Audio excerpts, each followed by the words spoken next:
Bonjour à toutes et à tous, hein, et bienvenue. Je suis Angélique Brésillon, directrice éditoriale chez Nathan. Je suis ravie de vous accueillir pour ce webinaire consacré à nos nouveautés de prévention santé environnement pour les élèves de Bac Pro.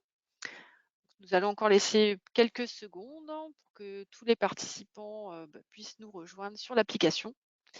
Et du coup, avant de démarrer, je vais juste vous donner quelques informations pratiques. Pour améliorer votre confort de visionnage, nous allons projeter un diaporama, et votre écran, sera divisé en 2 parties, donc une partie avec les webcams et une partie dédiée à la projection du diaporama. Et donc vous avez la main sur cet affichage si, voilà, vous souhaitez agrandir, soit la partie webcam, soit la partie diaporama. Il suffit de cliquer sur la petite barre grise, voilà, et puis de la monter ou de la descendre comme vous le souhaitez. Vos caméras et vos micros sont coupés, mais vous pouvez, nous poser vos questions, grâce à l'outil, questions chat dans le petit menu, du logiciel. Sachez que la conférence est enregistrée et donc vous pourrez, la revoir, si vous le souhaitez en replay. Vous recevrez directement un lien, à l'issue, du webinaire. Alors nous allons vous proposer une conférence en 2 temps. Alors nous allons d'abord débuter par une présentation générale des manuels et puis, voilà, nous aurons, ensuite, un temps d'échange, au cours duquel, nous répondrons à vos questions que vous nous aurez posées sur le chat. Donc voilà, n'hésitez pas à nous les envoyer au fur et à mesure et on essaiera d'y répondre, à la fin.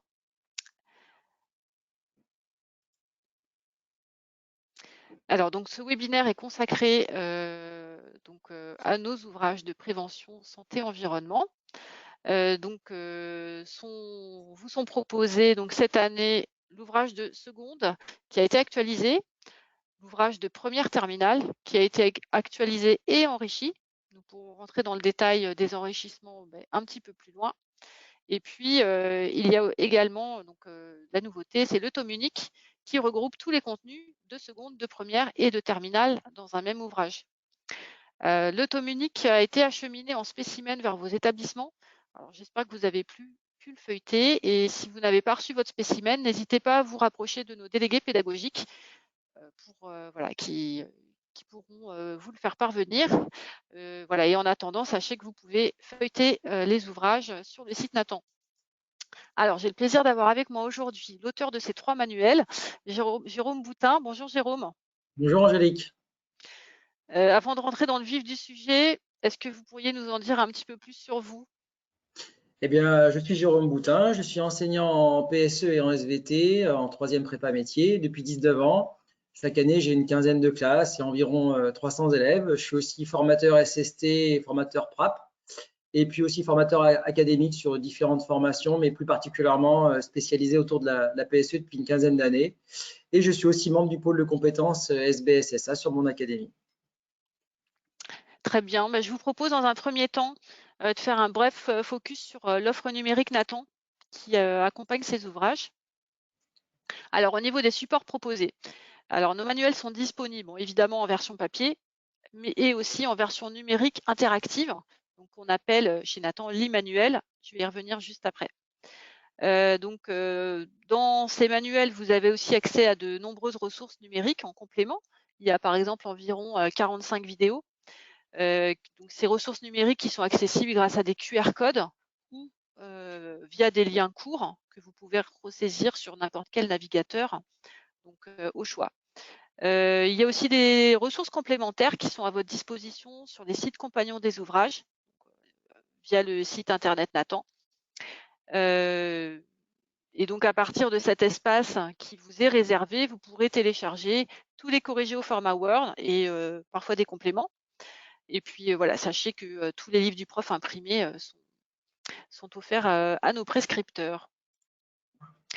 Alors un petit focus rapide sur l'e-manuel 2.0, qui est un manuel numérique interactif qui permet d'enseigner à la fois en présentiel et à distance, c'est comme vous le souhaitez. Donc cet e-manuel reprend l'ensemble des contenus du livre sous une forme numérique et interactive. Donc cela veut dire que les élèves pourront saisir les réponses sur un ordinateur de préférence, ça fonctionne aussi sur une tablette. Les élèves pourront sauvegarder leur travail, l'exporter au format Word. Ils pourront aussi échanger des documents avec vous, leurs professeurs. Et puis l'avantage de l'e-manuel, c'est qu'en tant que professeur, il vous permet de suivre le travail de vos élèves, de les corriger à distance. C'est assez utile ces derniers temps. Et il vous permet aussi d'envoyer d'autres documents à vos élèves, vos documents personnels, des documents complémentaires. Ça aussi, c'est possible. Et puis, pour l'utiliser en classe, il y a une fonctionnalité qui permet de vidéo projeter et aussi de pouvoir accéder à la version papier si vous souhaitez afficher en classe la version du manuel papier. Ça fonctionne même sans connexion. Et donc, on vous propose cette année des fonctionnalités améliorées suite à vos retours et à l'enquête qu'on a menée. Donc, on a travaillé sur un accès facilité et simplifié. Donc, à partir de cette année, il n'y aura plus de code d'activation. Donc, la façon de créer la classe est facilitée. Il y a aussi une banque de ressources qui est intégrée, qui reprend l'ensemble des contenus du livre, et un système de correction aussi qui est amélioré, facilité. Donc, au niveau des ouvrages Nathan, vous avez la possibilité d'opter soit pour une licence papier plus e-manuel. Donc, voilà, quand vous achetez le livre papier, vous avez inclus à l'intérieur une licence e-manuel. Ou bien, si vous êtes dans une académie 100% numérique, vous pouvez acheter la licence numérique seule. Alors, je vous laisse juste prendre connaissance d'un aperçu de l'e-manuel de prévention santé environnement. Donc, un extrait du chapitre 1, il me semble. Donc, comme vous pouvez le voir, c'est un véritable outil de travail interactif. Donc, l'élève réalise les activités directement dans l'outil et il peut, donc à la fin de la page, enregistrer son travail. Donc, vous le voyez aussi ici, il y a la possibilité d'accéder au manuel papier pour le visionner si on le souhaite. Donc, n'hésitez pas à aller consulter cet e-manuel, cette version numérique sur le site Nathan. Toutes les démos sont en accès libre, c'est sans inscription. Et puis, si cela vous intéresse et que vous voulez en savoir plus, nous organisons aussi des webinaires spécifiques pour le numérique avec nos délégués pédagogiques et le service d'accompagnement numérique Nathan. Donc, voilà, ils sont à votre disposition aussi pour vous aider toute l'année dans la prise en main de ces outils. Alors, voilà pour ce bref aperçu de notre offre et on va maintenant rentrer davantage dans le cœur des ouvrages. Alors, je voudrais d'abord qu'on revienne sur les spécificités de l'enseignement de la PSE. Il y a un contenu très riche, mais voilà, il y a aussi les contraintes de cet enseignement qu'on a tenté de prendre en compte au mieux. Jérôme, est-ce que vous pouvez nous les présenter? Alors oui, d'abord le programme il a été réformé depuis 2019, donc avec une application sur 3 ans en 2019, 2020 et 2021 sur les 3 années de formation. Il est découpé en 3 thématiques, la santé, l'environnement et la prévention des risques professionnels, contrairement au CAP où il y en a 4. Il y a une organisation en modules qui permet la construction des compétences et une mobilisation des notions clés associées, qui est un nouveau terme que l'on retrouve dans les programmes de PSE. L'importance de voir aussi d'autres secteurs d'activité professionnelle que celui des élèves, notamment pour l'examen. Donc, une richesse de découverte des différents secteurs des différents secteurs professionnels pour une prévention des risques. Un faible volume horaire, souvent c'est 1 heure par semaine. Donc, il faut être efficace, même si certains peuvent avoir certains aménagements dans différents établissements. Généralement, la PSE, c'est 1 heure par semaine. En ce qui concerne l'épreuve, l'évaluation ponctuelle qui n'a pas encore eu lieu, qui aura lieu lors de la première session en 2022, qui a été prise en compte aussi sur l'ouvrage, qui est aussi une spécificité de la discipline. Et puis, nous sommes toujours en attente des premiers sujets zéro, où sûrement un nouveau système d'évaluation sera mis en place, une évaluation par compétence avec des grilles de critères qui ne sont pas encore disponibles, mais qui ne devraient plus tarder et qui seront mis en place pour le bac pour la session de 2022. Bien. Voilà pour l'ensemble. Alors, nous allons maintenant vraiment entrer dans le cœur des ouvrages. Jérôme, je vous laisse à nouveau la parole pour nous expliquer comment vous avez construit la structure des chapitres. Bien sûr, les chapitres reprennent le découpage du programme par module. Ils partent de situations professionnelles qui peuvent être variées. Ça peut être, on va dire, des histoires qui se rapportent au plus près des élèves ou au plus près du monde professionnel. Ça peut être des statistiques, ça peut être des articles de journaux, de presse assez récents. voilà, des supports très très variés dans ces différents domaines. Le but, c'est de trouver des sujets qui sont motivants dès l'entrée du chapitre, avec une variété assez importante, texte, tableau, graphique, statistiques, etc. Ensuite, il y a une analyse de la situation. Donc, les élèves vont s'entraîner aux méthodes exigées pour le bac, le QQ au QCP, le diagramme cause-effet. Ça peut être aussi des tableaux cause-conséquences. Vraiment une analyse de situation très, très, très complète et différente pour chaque chapitre. Le but, c'est que les élèves puissent acquérir de bons réflexes et faciliter la construction de la problématique qui vient juste derrière et qu'ils auront aussi à faire pour le bac. Oui, effectivement, l'idée, c'est vraiment de les entraîner dès le début de la seconde, voilà, et jusqu'à la terminale à cette analyse de situation. Alors, en ce qui concerne les chapitres, on a pris on a fait attention à avoir généralement des documents qui sont courts, qui sont variés, qui ne soient ni trop longs à lire, ni trop courts non plus. On a prêté attention aussi à ce qu'il n'y ait pas trop de rédaction, même s'il faut de la rédaction.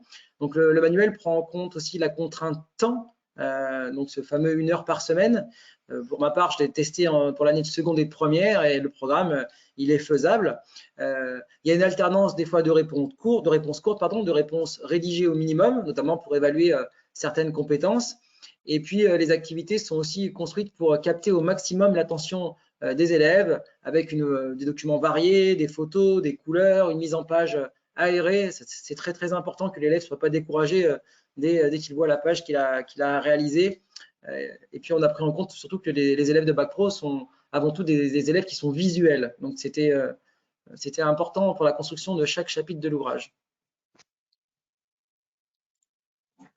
Alors, à la fin des activités, il y a assez souvent des boîtes qui s'appellent activités numériques. Donc voilà, ces boîtes souvent proposent de travailler sur une vidéo, proposent de consulter un site web. Voilà, Jérôme, est-ce que vous pouvez nous expliquer à quel moment on peut réaliser ces séquences, quel temps on peut leur accorder et quel est l'objectif de ces travaux supplémentaires? Alors, ces activités, elles complètent le cours, on va dire. Ce sont des compléments. Ils sont utilisables à différents moments selon les enseignants, selon leur choix pédagogique. Ça peut être en amont de la séance, ça peut être durant la séance, ça peut être à la fin de la séance, ça peut être à la maison. Tout est possible. Ça peut être un travail de groupe. Ça peut permettre de gérer, par exemple, des classes hétérogènes et de pouvoir faire différentes activités, différents petits groupes dans la classe. Donc, on peut les réaliser à plein de moments différents. Généralement, le temps de réalisation est d'environ 5 minutes. Et puis, l'objectif, c'est de montrer aux élèves qu'il est toujours possible d'aller un peu plus loin dans une thématique, de développer certains points qui n'ont pu l'être dans l'activité ou certains supports.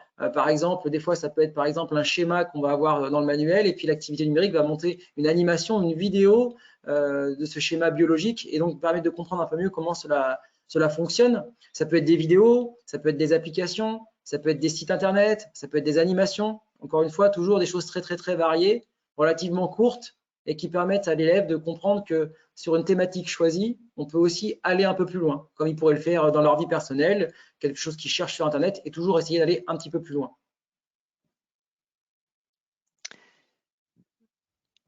Alors, au niveau de la synthèse, donc on propose dans chaque chapitre 3 formes de synthèse différentes pour faire le point. Donc il y a d'abord tout en haut de la page un aide-mémoire. Il y a aussi un schéma bilan et il y a, ce qui est nouveau cette année, un quiz interactif qui est proposé, qui est à réaliser sur l'e-manuel. Jérôme, est-ce que vous pouvez nous détailler un peu les points forts de chaque forme de synthèse? Bien sûr. Alors l'aide-mémoire, c'est plutôt pour les élèves qui ont besoin d'un texte rédigé, d'une petite synthèse de cours. Ça leur permet de réviser les points importants. Ça les rassure aussi avoir un contrôle, d'avoir une sorte de petit résumé écrit. Certains sont très friands de ce type d'outils. Le schéma bilan, lui, c'est pour les élèves qui sont plus visuels, qui ont un peu plus de mal, qui vont être rebutés justement par la synthèse écrite. Elle va reprendre toutes les notions essentielles qu'on va retrouver dans la synthèse écrite, mais elle va être mise sous forme de schéma, toujours quelque chose de clair, d'aéré, quelques petits dessins, quelques petites photos, mais qui résume l'ensemble du chapitre et qui permet d'être complémentaire ou différent de l'aide-mémoire, car ce n'est pas, on va dire, des phrases et des phrases écrites pour les élèves, notamment qui sont plus visuels. La nouveauté, c'est le quiz interactif. lui, il va permettre de tester des connaissances. Il est idéal en fin de séance, que ce soit en classe entière, à l'oral, avec un élève, plusieurs élèves. Le professeur peut vidéo-projeter l'immanuel et les élèves peuvent répondre oralement. Tout est possible encore. Le but, c'est de permettre la liberté pédagogique à l'enseignant et selon sa sensibilité, de l'utiliser au moment où il le semble que c'est le plus opportun pour lui. Ça peut être aussi fait à la maison, ça peut être fait aussi en distanciel avec la période malheureusement que l'on vit actuellement. Ça peut aider l'élève à réviser avant un contrôle. Ça peut être aussi un outil qui peut servir lors de la dernière année de Bac Pro, où l'élève peut réviser ainsi tous les chapitres, toutes ses connaissances sur les chapitres à ce moment-là. Oui, en plus, donc cette année, ça fait partie aussi des nouvelles fonctionnalités de l'Emmanuel. On a ces quiz qui sont, qui ont une fonctionnalité d'autocorrection. Donc voilà, l'élève peut vraiment se tester et savoir, voilà, y avoir un score à la fin du quiz et savoir vraiment, voilà, la question à laquelle il s'est trompé, laquelle il doit réviser. Voilà, et j'ajoute aussi que nous fournirons ces quiz également au format Word sur les sites compagnons. Voilà, si vous souhaitez les intégrer dans un autre outil comme Kahoot, Cuisinière ou sur votre ENT Pronote, voilà, c'est possible. Vous pourrez récupérer tous les contenus et puis voilà, les copier-coller dans l'outil de votre choix si c'est plus facile pour vous. Alors, à la fin de chaque chapitre, il y a aussi une évaluation systématique de 2 pages. Jérôme, je vous laisse détailler. Oui, alors l'objectif de ces 2 pages d'évaluation, ici, on est plus sur un quiz de connaissances, mais là, on est sur une évaluation par compétence qui va reprendre les différents points du chapitre. Donc là, on est sur le réel entraînement pour le bac, puisque au bac, ils vont être évalués par compétences. Donc là, on va vraiment pointer l'évaluation par compétences. Généralement, cet outil-là, cette évaluation-là, c'est l'évaluation qui se fait en fin de chapitre. Elle prépare à l'épreuve du bac. C'est un bon outil de révision des différents chapitres s'il n'a pas été utilisé durant l'année. L'enseignant aussi, s'il veut utiliser ses propres évaluations, il peut aussi demander aux élèves de préparer cette évaluation en faisant celle du manuel à la maison. Bref, un outil complémentaire qui va, en plus de cibler les connaissances, cibler les compétences. Donc dans l'ouvrage de première terminale, donc ainsi que dans le tome unique, nous avons ajouté cette année un nouveau dossier de préparation au bac. Donc c'est un dossier assez conséquent hein, qui fait plus d'une vingtaine de pages. Donc il démarre avec une fiche de 4 pages de présentation de l'épreuve, voilà, qui propose de nombreux conseils pour réussir et 2 sujets de bac. Jérôme, je vous laisse le soin de nous donner plus de détails. Donc, cet outil-là va permettre de présenter les attendus de l'épreuve, va permettre de donner des conseils utiles, de la méthodologie très concrète pour les élèves, qui peut s'appliquer d'ailleurs dans d'autres disciplines. Hein. Donc, c'est des conseils que j'utilise moi-même avec mes élèves et qui leur permet, on va dire, de grignoter quelques points dans la discipline et dans d'autres disciplines sur des erreurs qu'ils ont l'habitude de faire, qui sont très rapidement corrigeables. Et puis aussi le décryptage des compétences qui va servir de base pour leur note à l'examen. On leur explique vraiment les attendus au niveau de ces compétences-là dans ces pages-là. Comme nous n'avons pas de sujet zéro, nous sommes partis des textes et uniquement des textes. Peut-être que si le sujet zéro est réellement différent des textes, on s'adaptera sur une actualisation plus tard du manuel. Mais par rapport aux textes qui sont actuellement sortis, nous avons construit, enfin j'ai construit 2 sujets construits sur ces textes-là, qui reprend tous les attendus de l'épreuve. Ayant déjà conçu des sujets nationaux, je suis parti sur le même principe. Et puis, c'est un bon entraînement pour les élèves qui vont pouvoir permettre par 2 sujets blancs, on va dire, de préparer au mieux l'épreuve de bac. Très bien. Et donc dans les 3 ouvrages qui sont à votre disposition, vous trouverez également à la fin des fiches outils et une fiche méthode qui sont voilà, mobilisables à chaque instant. Oui, alors nous avons des fiches outils qui permettent aux élèves de bien comprendre ce qui est demandé, que ce soit sur la démarche de résolution de problèmes, le QQ au QCP, le diagramme cause-effet, etc., etc. Ces fiches sont très importantes, notamment pour les élèves 10. Pour ma part, je permets aux élèves de décrocher ces feuilles de manuel ou de les utiliser lors des contrôles. C'est un outil qui leur permet vraiment de consolider un petit peu les outils qui sont utilisés durant les 3 années de formation. Et puis, quand ils ne veulent plus utiliser ce document-là, ben, ils s'en séparent. Mais c'est un bon document, notamment pour les accompagner au début, notamment en seconde.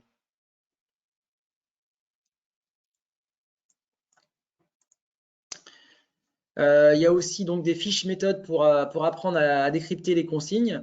Donc moi, c'est un outil que j'ai créé il y a quelques années déjà, que j'ai bien sûr réactualisé, modifié, adapté à la discipline. Il faut savoir que nos élèves sont de plus en plus en difficulté sur la compréhension des consignes, même des consignes simples. Comme j'enseigne aussi en AP, j'ai utilisé cet outil lors d'un atelier et je me suis dit que j'allais l'adapter justement pour la PSE. Encore une fois, ces documents-là peuvent être utilisables durant un contrôle, hein, ça ne va pas leur donner les réponses, mais ça va leur permettre de comprendre mieux les questions, de mieux comprendre, de mieux décrypter les consignes, et pour nous, les enseignants, de mieux comprendre comment l'élève va répondre. Hein, parce que si des fois, il ne répond pas à la question, ce n'est pas parce qu'il n'a pas appris son cours, mais tout simplement parce qu'il n'a pas compris ce qu'on lui demandait. Généralement, moi, je m'en sers lors de mon atelier d'AP, puisque je les ai en AP et en PSE parfois. J'ai des collègues aussi qui l'utilisent. Hein, je leur ai passé ce document-là dans leur discipline. Moi, il est plutôt utilisé en début d'année, notamment avec mes élèves de seconde. Et puis, j'ai eu la chance de pouvoir l'utiliser sur le long terme. Et encore une fois, petit à petit, ils se séparent de l'outil quand le décryptage des consignes est acquis pour eux.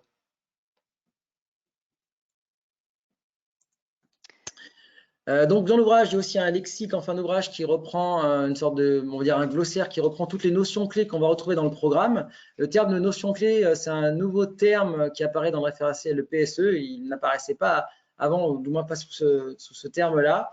Donc ça apporte de nombreuses confusions auprès des enseignants. Ils ne savent pas trop s'ils doivent regarder l'objectif, la notion clé, etc. Cet outil a pour utilité de regrouper tous ces termes et d'avoir toujours pour l'élève ou pour l'enseignant une petite référence sur les différentes notions clés qui sont mises dans les chapitres.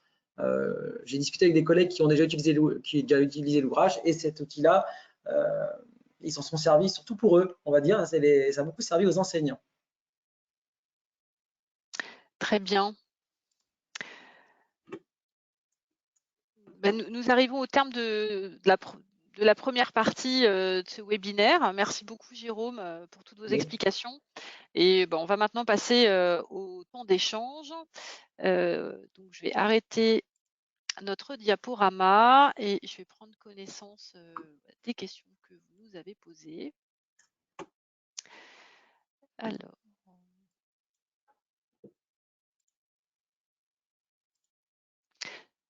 Alors, on va démarrer par une première question qui est plutôt sur l'usage de l'e-manuel. Est-ce que l'e-manuel est bien adapté à un usage en distanciel? Jérôme, est-ce que peut-être vous pouvez répondre? Je sais que vous avez des contraintes qui ne vous permettent pas forcément de beaucoup l'utiliser avec vos élèves. Oui, tout à fait. Moi, malheureusement, je ne l'utilise pas en distanciel parce que j'ai une majorité d'élèves qui n'ont pas d'outils informatiques à la maison. Avec les conditions sanitaires du moment, le distanciel, le confinement, j'ai dû trouver la mesure la plus rapide, la plus efficace pour travailler avec les élèves, à savoir le support papier. Une fois qu'une majorité d'élèves auront l'outil informatique, moi, je passerai à l'e-manuel. Mais j'ai de nombreux collègues qui sont passés à l'e-manuel et ça fonctionne très, très bien. Merci Jérôme pour votre réponse. Alors, on a une autre question. Nos élèves sont souvent dans des univers professionnels très différents et n'ont pas les mêmes centres d'intérêt. Qu'avez-vous prévu pour prendre en compte cette difficulté? Alors, mon expérience et le fait d'avoir plusieurs classes, plusieurs plateaux techniques dans mon établissement m'ont permis de surmonter cette difficulté. Je vais dans les ateliers, je converse et j'échange au niveau des collègues d'enseignement professionnel. Et on va dire que dans l'ouvrage, on a essayé de tabler le plus large possible, de prendre le plus de secteurs professionnels possible, de l'industriel, du tertiaire, du secteur sanitaire et social. On a essayé de voir un petit peu tous les panels parce que les élèves à l'examen, ils ont très peu de chances de tomber sur un sujet qui correspond à leur secteur professionnel. ils ont plus de chances de tomber sur un secteur professionnel qui n'est pas le leur. Et donc, il est important, notamment dans la prévention des risques professionnels, d'avoir une vision beaucoup plus large et de pouvoir appliquer cette démarche de prévention dans différents secteurs professionnels, y compris des secteurs des professionnels qui sont différents du leur. Merci Jérôme. Alors, on va prendre une troisième question. Avez-vous prévu des activités particulières pour favoriser la différenciation pédagogique? En fait, tout a été fait, tout a été conçu pour utiliser l'ouvrage et prendre en compte différentes choses selon les classes que l'on a, selon sa sensibilité pédagogique.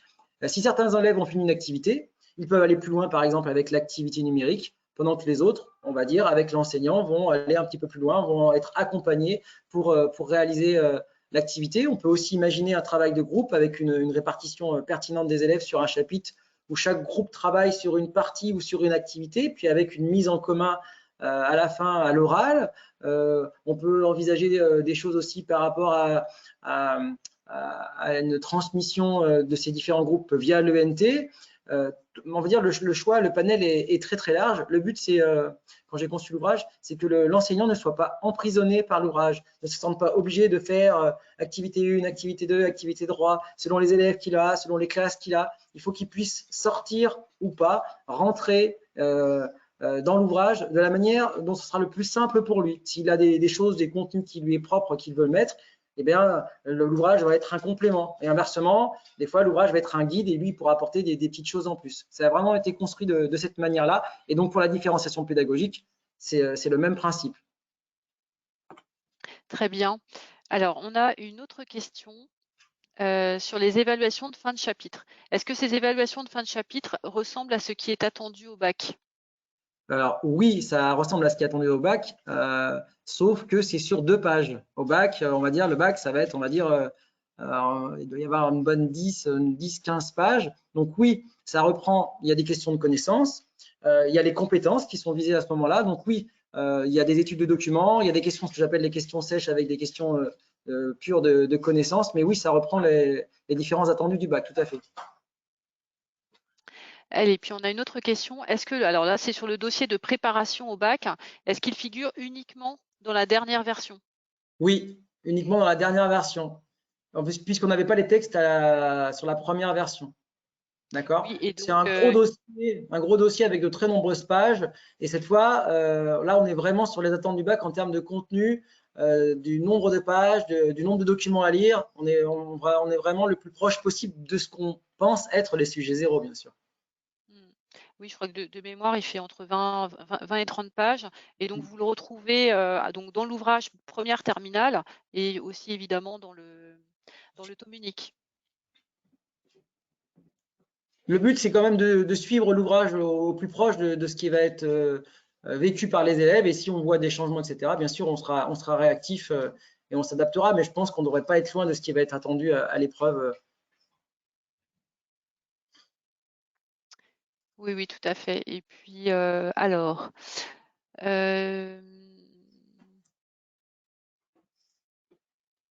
bon là, c'est une question un peu technique sur l'Immanuel. Concrètement, si aucune identification personnelle de l'élève n'est demandée, comment fait-il? Alors, en fait, j'imagine que c'est peut-être une question par rapport à l'inscription des élèves et peut-être à la suppression des codes d'activation. J'ai envie de dire, on a simplifié le processus d'inscription pour alléger aussi le temps que ça vous prend voilà, en tant qu'enseignant. Mais néanmoins, vous verrez que en fait, chaque élève a bien son Immanuel. Donc voilà, c'est vraiment un outil personnalisable et qui appartient à l'élève, hein. Alors, comment faites-vous quand un ou plusieurs élèves oublient leur manuel chez eux? Ah, j'ai une technique pour ça. Ah, Euh, j'ai une salle qui m'est propre, donc j'ai une salle où je vais toujours dans la même salle. Et en fait, j'ai récupéré des armoires qui étaient dans l'établissement. Et en fait, en début d'année, je demande à tous les élèves de venir avec leur manuel. Et en fait, le manuel ne bouge pas de la classe. Si j'ai des travaux à leur demander à la maison, dans ces cas-là, ils vont retirer les pages du manuel et le faire à la maison. Mais au départ, j'ai le manuel en classe. Bon, là, je me suis adapté avec avec, on va dire, avec les mesures sanitaires. Ils ont repris leur manuel pour pouvoir travailler à la maison et échanger. Mais le manuel est en classe, donc du coup, j'ai aucun oubli. Ça m'a permis de gérer tous les problèmes. Donc à chaque fois que l'élève doit travailler, il ne peut pas me dire j'ai pas mon manuel. Oui, c'est aussi l'avantage si vous adoptez l'e-manuel, hein, voilà, c'est que là, même si on a oublié son ouvrage, eh bien, voilà, il suffit de se Oui, tout à connecter fait. et on peut aussi, si on a laissé l'ouvrage à la maison, à la maison ou en classe, eh ben, le retrouver, si on a un travail à faire à la maison, voilà, on peut aussi retrouver le contenu, voilà, à tout moment. Bon, on a aussi des questions, bon voilà, sur, l'arrivée des spécimens dans les lycées. Normalement, il y a déjà beaucoup de spécimens qui sont arrivés. Il y en a peut-être encore qui sont sur le point, d'arriver, mais oui, tout ça, c'est bien en cours et voilà et on vous invite si jamais, vous ne les avez pas reçus, heu, déjà à vous rendre sur le site Nathan pour les consulter. Tout est en ligne, voilà, tous les accès sont ouverts et puis, si vous souhaitez recevoir un spécimen papier, à vous tourner vers nos délégués pédagogiques qui sont, toujours à votre disposition.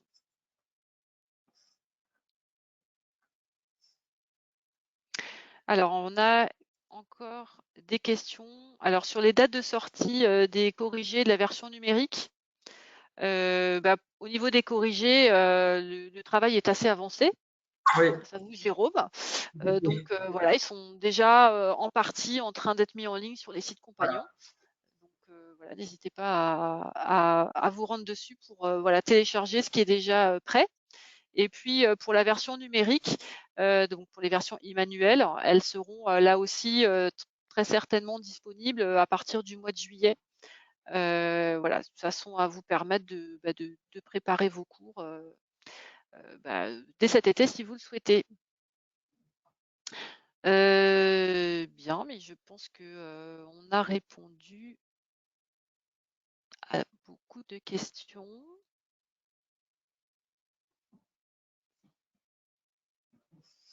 Bon voilà, il y a aussi des questions, auxquelles notre équipe, en back office a déjà répondu, mais peut-être qui peuvent intéresser tout le monde. Est-ce que si on commande le manuel papier, et l'e-manuel, est-ce que c'est le même tarif?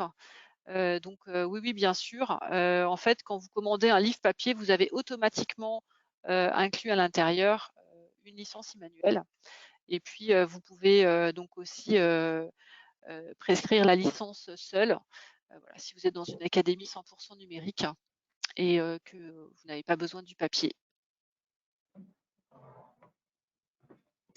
Bien, mais je pense qu'on a répondu à la majorité des questions et voilà, si jamais, il y a des questions, qui nous auraient échappé, nous bien sûr, nous vous répondrons, à l'écrit, hem, voilà, en différé de ce webinaire. En tout cas, on arrive à la fin voilà, de cette présentation de nos ouvrages. Merci, voilà, à toutes et à tous d'y avoir participé, de nous avoir écoutés. Merci beaucoup Jérôme, Merci. pour votre participation et vos explications très claires. Je remercie aussi, tout le service marketing, pour, l'organisation. Vous recevrez un lien, dès demain, pour visionner le replay du webinaire. Donc ce replay sera aussi disponible, sur notre chaîne, YouTube Nathan Technique. N'hésitez pas à le partager avec vos collègues, hein, qui, n'auraient pas été disponibles aujourd'hui pour nous suivre et puis, n'hésitez pas aussi à nous suivre sur les réseaux. Je vous rappelle qu'il y a des webinaires spécifiques pour découvrir l'e-manuel qui, sont, organisés, dans les jours qui viennent. J'espère que ce webinaire vous aura intéressé et voilà, je vous remercie pour votre attention. Je vous souhaite une bonne fin de journée, une bonne continuation à tous, hein. Voilà, à bientôt. Au revoir À Jérôme, bientôt. à Prenez bientôt. soin de vous. Au revoir.